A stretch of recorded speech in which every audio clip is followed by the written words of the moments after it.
வணக்கம் ராஜேஸ்வரி. 2014ஆம் ஆண்டு தற்போதுள்ள தென்காசி மாவட்டம் 2014 ஒருங்கிணைந்த திருநெல்வேலி மாவட்டத்தில் உடைப்பன்குளம் பகுதியில் 3 பேர் கொலை வழக்கில் தற்போது திருநெல்வேலி நீதிமன்றத்தில் 4 பேருக்கு மரண தண்டனை விதிக்கப்பட்டிருக்கிறது. ராஜேஸ்வரி, பொன்னுமணி, குருசாமி, முத்துகிருஷ்ணன், காளிராஜ் ஆகியோர் 3 பேரை கொலை செய்த குற்றம் நிரூபிக்கப்பட்டதால் வன்கொடுமை தடுப்பு பிரிவின் கீழ் வழக்கு பதிவு செய்த குற்றம் நிரூபிக்கப்பட்டதால் இந்த 4 பேருக்கும் மரண தண்டனை விதித்து 2வது கூடுதல் மேஜிஸ்ட்ரேட் திருநெல்வேலி நீதிபதி சுரேஷ்குமார் அதிரடி தீர்ப்பினை தற்போது வழங்கி இருக்கிறார். இவர்களுக்கு இந்த மரண தண்டனையுடன் கூடுதலாக 5 ஆயுள் தண்டனையும் விதிக்கப்பட்டிருக்கிறது. ராஜேஸ்வரி, இது தவிர மீதமுள்ள 5 நபர்களுக்கு தலா 5 ஆயுள் தண்டனை விதிக்கப்பட்டிருக்கிறது. மேலும் 2 நபர்களுக்கு 2 ஆயுள் தண்டனை விதிக்கப்பட்டிருக்கிறது. 4 பேருக்கு தூக்கு தண்டனையுடன் ஆயுள் தண்டனையும் சேர்ந்து விதிக்கப்பட்டிருப்பது இந்த தீர்ப்பில் மிகப்பெரிய பரபரப்பினை ஏற்படுத்தி உள்ளது. ராஜேஸ்வரி, 2014ஆம் ஆண்டு தற்போதுள்ள தென்காசி மாவட்டம் உடைப்பன்குளத்தில் ஜாதிய மோதல் காரணமாக ஒரு பிரிவினரால் 3 பேர் படுகொலை செய்யப்பட்டனர்.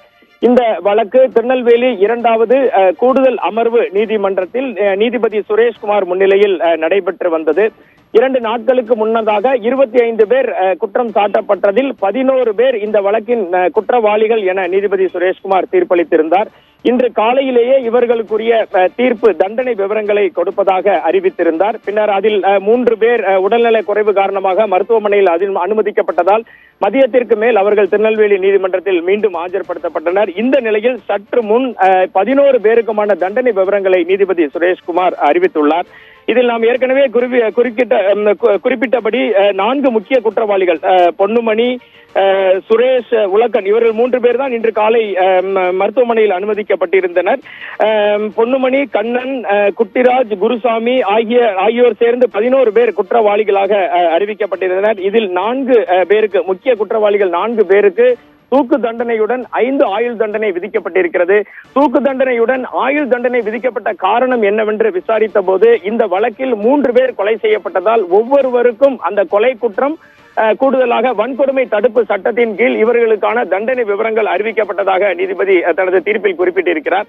இவர்களுக்குரிய அபராத தொகை என்பது தீர்ப்பு நகலை பார்த்து தெரிந்து கொள்ள வேண்டும் என நீதிபதி தனது தீர்ப்பில் தெரிவித்தார். நேரலையாக செய்திகளை வழங்கிக் கொண்டிருக்கிறோம். இந்த தீர்ப்பினை அறிவித்தவுடன் நீதிபதி சுரேஷ்குமார் தனது பேனாவை அந்த மேஜையில் குத்தி எறிந்துவிட்டு அந்த பேனாவை உடைத்து எறிந்தார்.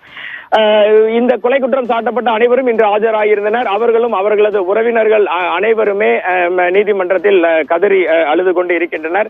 இவர்களை அடுத்தபடியாக சிறைச்சாலைக்கு கொண்டு செல்லும் பணிகளை தென்காசி காவல்துறையினர் மேற்கொண்டிருக்கின்றனர்.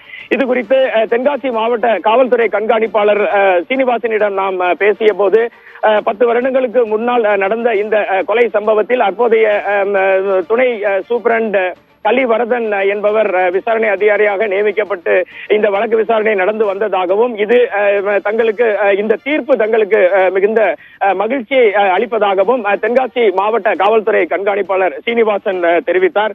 பொன்னுமணி, குருசாமி மற்றும் காளிராஜ், முத்துகிருஷ்ணன் ஆகியோர் 3 கொலை செய்த வன்கொடுமை தடுப்பு பிரிவின் கீழ் மரண தண்டனை விதிக்கப்பட்டிருக்கிறார்கள். ராஜேஸ்வரி, விவரங்களுக்கு நன்றி வனராஜ்.